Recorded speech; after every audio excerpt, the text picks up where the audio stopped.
Deep within the sacred halls of ancient Indian temples, carved in stone and written in Sanskrit verses that predate Christ by over 1,000 years, lies one of the most controversial claims in religious history. The Bhagavata Purana, written 5,000 years ago, contains a startling prophecy that has puzzled scholars and believers for millennia. It speaks of a figure who would appear in the province of Gaya, born to a woman named Anjana, who would revolutionize spiritual thinking across the world. This figure, Buddha, but not just any Buddha, Buddha as the 9th avatar of Lord Vishnu, the divine preserver of the universe. What makes this claim so extraordinary is that it was written centuries before the historical Buddha, Siddhartha Gautama, was even born. How could ancient Hindu seers predict with such precision the birth of Buddhism's founder? The answer lies in a mystery that challenges everything we think we know. The Sanskrit verse from Srimad Bhagavatam reads like a divine GPS coordinate, mentioning the exact location, the mother's name, and even the cosmic purpose. But here's where the plot thickens dramatically. According to multiple Hindu traditions, there weren't just one Buddha, but two completely different Buddhas separated by over a millennium in time. The first shocking revelation emerges from careful analysis of ancient texts. The Buddha mentioned as Vishnu's avatar is not Siddhartha Gautama, the founder of Buddhism.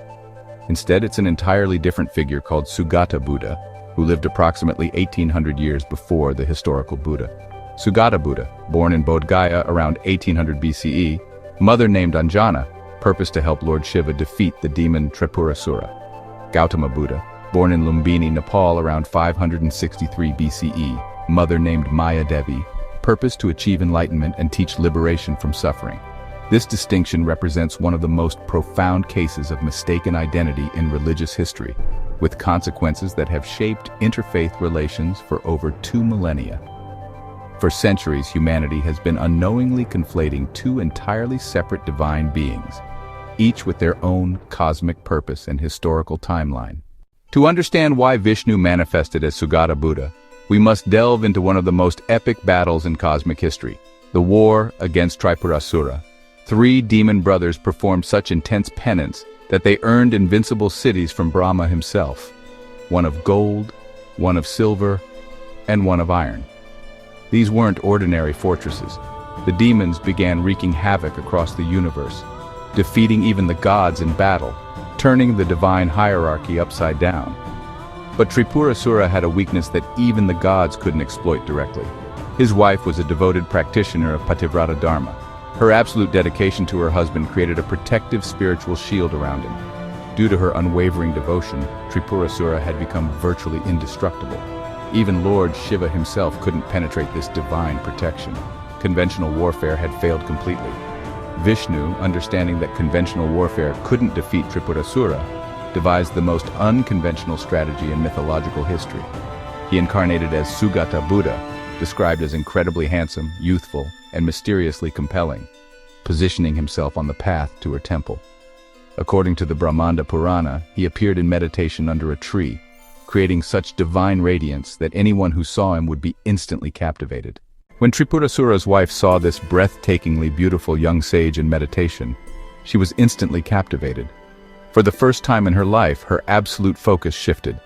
Her Pativrata Dharma began to weaken as she found herself thinking about this mysterious Buddha instead of praying for her husband's welfare. The moment her devotion wavered, the protective shield around Tripurasura cracked. The unbreakable had finally been broken. Lord Shiva, who had been waiting for this exact opportunity, immediately struck with his devastating Pashupatastra weapon. In a single cosmic arrow shot, all 3 aerial cities were destroyed. The demons were defeated. Cosmic order was restored. The universe was saved, all because of Sugata Buddha's divine mission. The most unconventional victory in cosmic history was complete.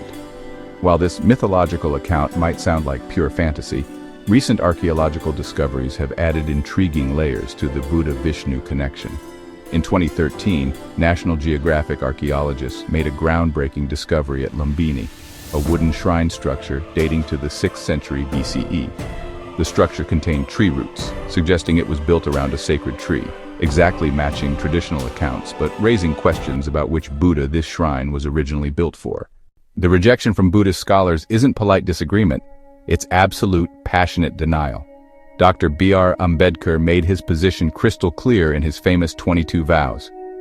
Buddhist scholars point out that nowhere in the earliest Buddhist texts is there any mention of Vishnu, avatars, or divine incarnation. This creates a fascinating paradox. Hindu texts claim Buddha as Vishnu's avatar, while Buddhist texts present Buddha as a human teacher who specifically denied divine status.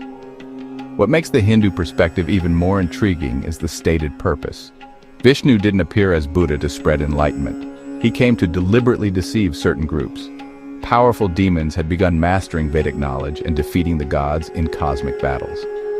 To restore balance, Vishnu needed to lead them away from their source of power. By converting to Buddhist philosophy, the demons lost their Vedic power and could finally be defeated. Buddhism, from this perspective, was designed as divine distraction. The magnificent Ajanta caves provide fascinating visual evidence of how Buddha was perceived in ancient India, carved between the 2nd century BCE and 6th century CE. These paintings portray Buddha not just as a teacher, but as a figure of divine magnificence, displaying supernatural powers and being worshipped by gods and demons alike. The caves contain over 600 paintings narrating Jataka tales, suggesting that even early Buddhists accepted concepts of divine rebirth and cosmic purpose. In 1873, St. Bhaktivinoda Thakura proposed a revolutionary interpretation that would make modern scientists gasp. Vishnu's 10 avatars represent evolutionary progression of life on Earth. From Matsya, the fish representing aquatic life, to Buddha, representing enlightened human transcendence, each avatar marks an evolutionary leap in consciousness. This interpretation suggests Buddha represents humanity's evolutionary leap toward enlightenment and compassion, making him not just an avatar but the next stage in cosmic evolution. If we accept evidence for Sugata Buddha's existence around 1800 BCE, it completely revolutionizes our understanding of Buddhist origins. This would mean Buddhist philosophy predates the historical Buddha by over a millennium, suggesting Gautama Buddha wasn't founding a new religion but reviving an ancient one. This timeline resolves historical puzzles like why Buddhism spread so rapidly. If Buddhist concepts were already embedded in culture for over 1,000 years. Despite diplomatic efforts to resolve the controversy, multiple Hindu authorities maintain that Buddha avatar of Vishnu and Gautama Buddha were indeed different persons. Perhaps the truth lies not in choosing sides, but in recognizing the profound philosophical connections. Both emphasize compassion, Dharma restoration, and nonviolence. Whether we accept Sugata Buddha as Vishnu's avatar or maintain the separation of traditions, one thing remains clear. The connection between these teachings continues to inspire seekers of truth across the world, reminding us that the greatest mysteries often lie hidden in plain sight, waiting for those brave enough to question everything they thought they knew.